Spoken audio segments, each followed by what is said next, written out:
Hi, my name is Pablo, and this is Chato, and welcome to More to Mind, a show about meditation that teaches you how there's more to your mind than you think.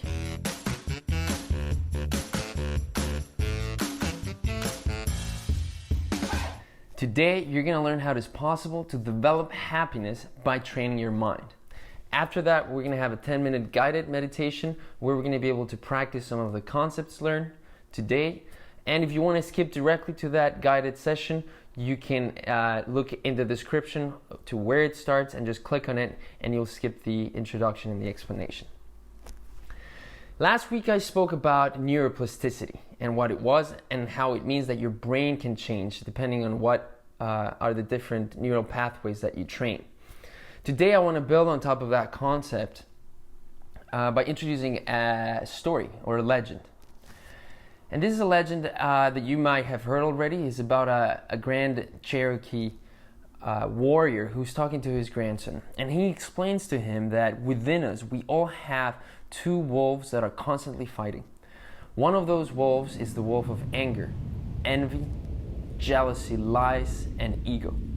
While the other wolf is the wolf of joy, peace, kindness, compassion, empathy, and love. Hearing this, his grandson takes a second, and then he responds back with a question, asking, which one of these two wolves wins? And his grandfather replies, the one you feed the most. Now, what this story is telling us is essentially that neuroplasticity works in this way, that whatever you feed that wolf will become stronger and will prevail, and the other wolf will die if you stop feeding him. That is essentially neuroplasticity. The parts of your brain and the mental pathways that you feed are going to become stronger, while the other ones will recede. Now, if we all have two wolves in our brain or within us and they're constantly fighting, there's one man who has fed the wolf of joy and kindness superbly every day for decades. And this man's name is Matthieu Ricard. Now, who is this guy? He is a French scientist who has a PhD in cell genetics, and he also is a Buddhist monk with decades of meditation experience. Most importantly, he is known as the happiest man alive. Now, why is this? It is not because he decided to call himself the happiest man alive. It is actually because he undertook some research.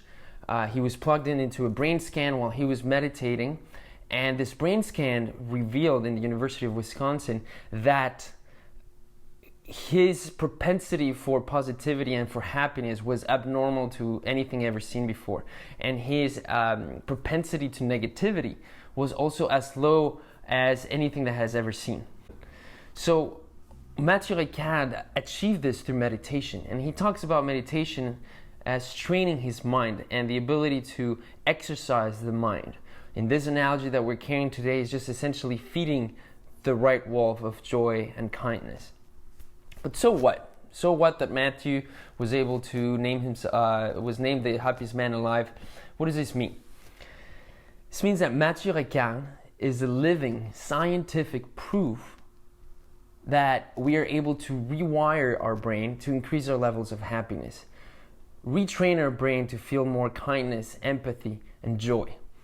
Matthieu Ricard is a living scientific proof of the wolf story. Now, you don't need to have 10,000 hours of experience the way he did it. There's research that shows that only with 2 weeks, 3 weeks of daily practice, 10, 20 minutes a day, you start seeing changes, structural changes in your brain with different impact for your brain, for your life. Now, with all this explained, and the concept of the different wolves, you know which is the wolf you want to feed. Let's go and give this a shot in a guided session, shall we?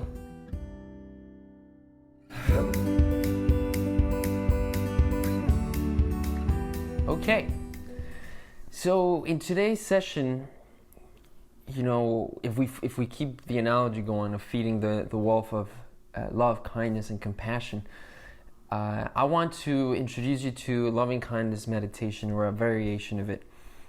Matthieu Ricard, so in this study that was done on him, actually, he was practicing a form of loving kindness meditation or compassion meditation. And so that's what we're going to do, right? We're going to try to feed the wolf, quote unquote, of compassion through this form of practice of meditation, where we visualize someone we care for, a person we care for, and we visualize them feeling good and feeling joy and happiness and being free from pain. So for this, I want you to think of someone that you care for. It can be a friend, a family member, your partner, or even a pet if you want. And just keep that in mind, and I'll bring it up throughout the meditation. So first I want to, we're going to start as always. If you can put your feet on the ground if you want, or you can sit cross-legged. Your arms in front of you or on top of your legs, back straight. As possible, you can lean back if you want. Do not lie down, because you might fall asleep. So I want you now to take one deep breath and let it go. And then another deep breath. Let it go. And the third one, we're going to hold it a little bit. Hold it, lock it, and exhale. And as you exhale, you can close your eyes. I want you to start noticing the physical sensations of your body, like the sensation of your legs on the chair, your butt cheeks on the chair, the pressure.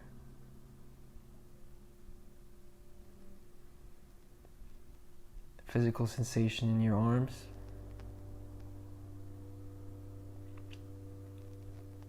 resting against your legs.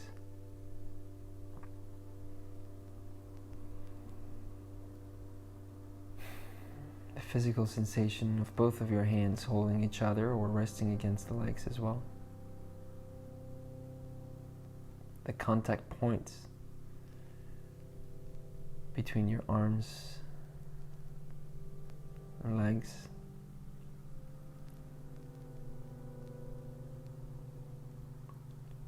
I want you now also to notice how your shoulders are. If they're up tight, if they're lower and relaxed, and it doesn't matter what they are. No need to change them. Just notice it. Finally, let's move on to the breath. Notice the breath going in and out through your nose. How the air feels in your nostrils. How your chest moves in and out, up and down.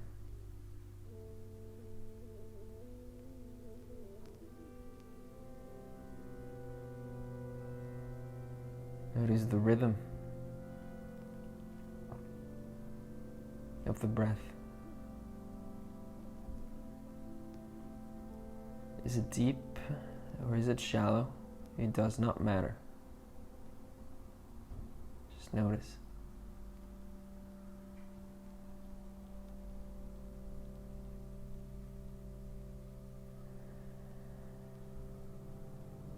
Stay there for a few seconds.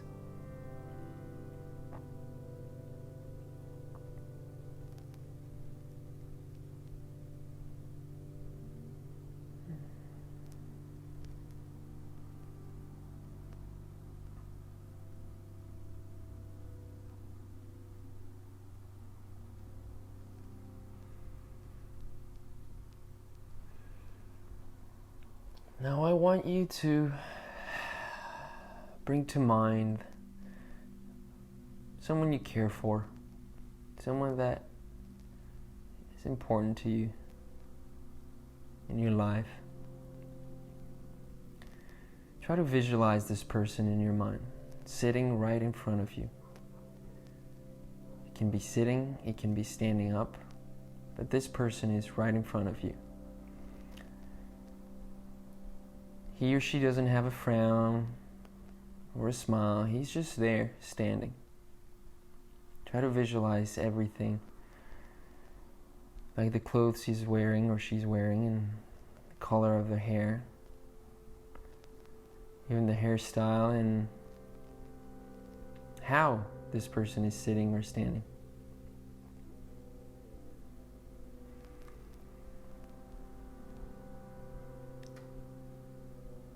Once you have this person in your mind, I want you to visualize a very, very bright white light coming in from above them, shining on top of him or her. And as this light shines on top of them, this person feels complete and absolute peace. This person in front of you feels complete joy in every part of his body. Any pain that he or she had is now lifting and going away, all with this light that shines on him.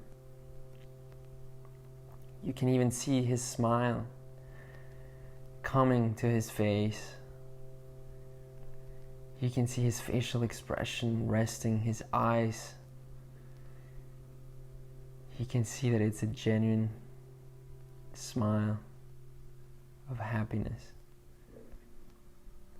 And you yourself, you are happy for this person in front of you.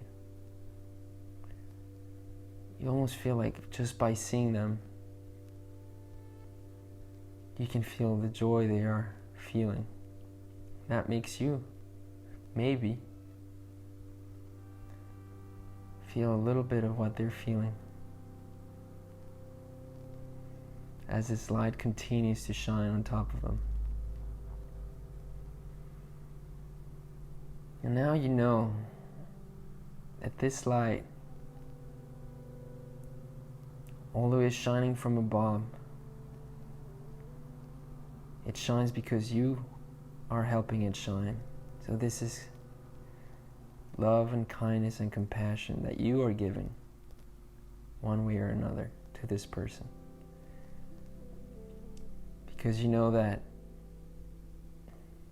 just like you, this person also suffers and has suffered in his life. And just like you, this person wants to be happy and free from pain. This is what this light is doing. Now I'll let you stay there for a couple of seconds with this image. Notice how this feels.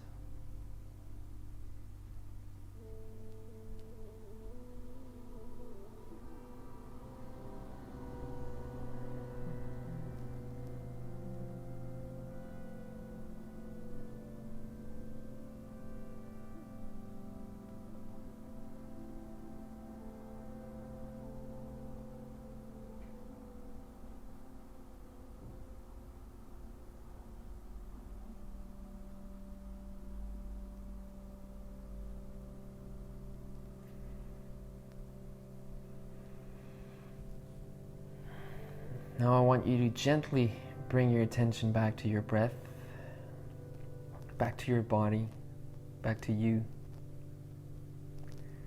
Take a deep breath in. Exhale. One more.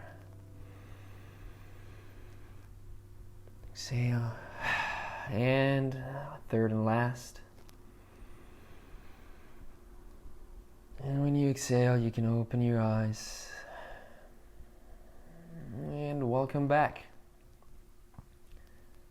As always, first and foremost, notice how you feel. Notice how wanting other people to be happy has an effect on you. How sharing compassion and empathy for other people may have an effect on you. So if you don't feel anything on you, it's okay. This takes practice and time, but don't try to force it. It's just how you feel right now.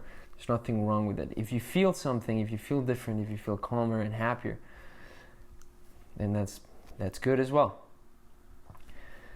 But today what we practice is feeding the wolf of kindness, of empathy, of joy.